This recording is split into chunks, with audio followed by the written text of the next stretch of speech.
ओम नमः शिवाय। शिव भक्तों, आपका स्वागत है हमारे चैनल भक्ति कथा संग्रह में।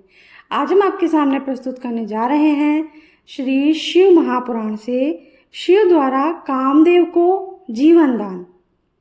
उस समय रति कामदेव की भस्म एक पोटली में लेकर भगवान शिव जी की शरण में आकर कहने लगी, हे प्रभु, आपके इस विवाह से समस्त चराचर जगत तथा सभी स्त्रियां प्रसन्न हो रही हैं, फिर मैं ही पति के बिना क्यों दुखी रहूं।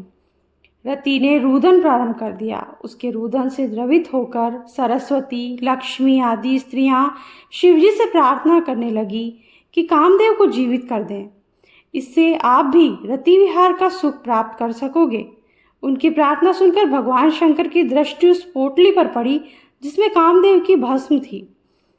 भगवान शिव की कृपा दृष्टि पड़ते ही कामदेव जीवित हो गया। कामदेव ने उठकर भगवान शिव जी के चरणों में प्रणाम किया। शिव जी ने कामदेव से वरदान मांगने को कहा। कामदेव बोला, प्रभु, आप मुझे अपने चरणों की भक्ति प्रदान करें तथा आपके भक्तों में मेरा अनुराग बना रहे। शिव जी बोले, मैं अब तुम पर अति प्रसन्न हूँ। अब तुम निर्भय होकर विचरण करो और विष्णु जी के पास बैठो। हिमाचल के प्रेम और आदर सत्कार को देखकर भगवान शिव अति प्रसन्न हुए और उनसे बोले, हे हिमाचल, तुम धन्य हो, तुम धर्म की मूर्ति हो। तुम्हारे पास रहते बहुत दिन हो गए हैं, अब हम जाना चाहते हैं। परंतु हिमाचल ने भगवान शिव को 2 दिन के लिए और रोक लिया। 2 दिन के पश्चात सप्तऋषियों के द्वारा देवताओं ने हिमाचल से कहलवाया कि भगवान शंकर ने आज आने का निश्चय कर लिया है तथा देवता भी अपने अपने निवास स्थान को जाना चाहते हैं। मैना ने शिव जी को बुलाकर पार्वती को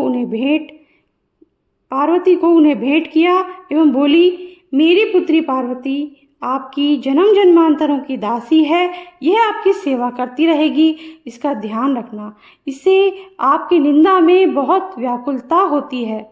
इसे संसार का आपके अतिरिक्त और कोई ज्ञान नहीं है। इतना कहकर मैना की आंखों में आंसू आ गए।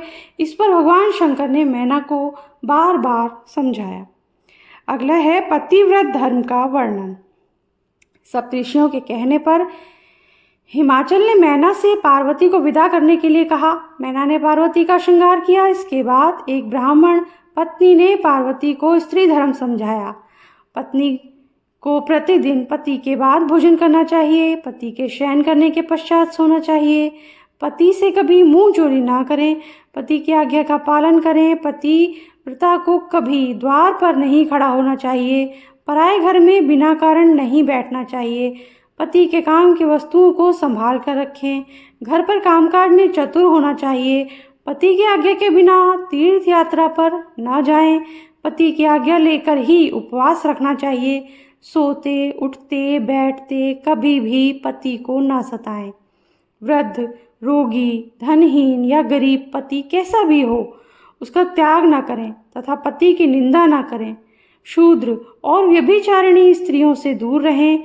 दुख अथवा सुख किसी भी स्थिति में पति से विमुख न रहें। पति को विष्णु, ब्रह्मा, महेश से बड़ा समझें। पति से कभी ऊंची आवाज में ना बोलें। इसी प्रकार सास, ससुर, जेठ जेठानी आदि बड़ों से कभी ऊंची आवाज में ना बोलें और ना जोर से हंसना चाहिए। हे पार्वती, तीनों देवों ब्रह्मा, विष्णु और महेश की प्रार्थना पर अत्रि मुनि की पत्नी से शाप द्वारा वाराह से मरे हुए एक ब्राह्मण को जीवित कर दिया था। तुम तो सर्वश्रेष्ठ हो तथा संसार का कल्याण करने वाली हो, तुम सब जानती हो। यह शिक्षा तो मैंने लोकोपचार के लिए दी है। इस प्रकार ब्राह्मणी उपदेश देकर तथा उन्हें आशीर्वाद देकर वहीं पर बैठ गई। अगला है शिव कैलाश गमन। इसके बाद मैना ने पार्वती को पालकी में बिठाकर विदा किया। सबने पार्वती को आशीर्वाद प्रदान किया। हिमाचल तथा मैना ने पार्वती को आशीर्वाद देकर अमूल्य आभूषण तथा धन और वस्त्र प्रदान किए। इसके पश्चात हिमाचल ने भगवान शिव को प्रणाम किया और विष्णु जी आदि देवों से गले लगकर मिले।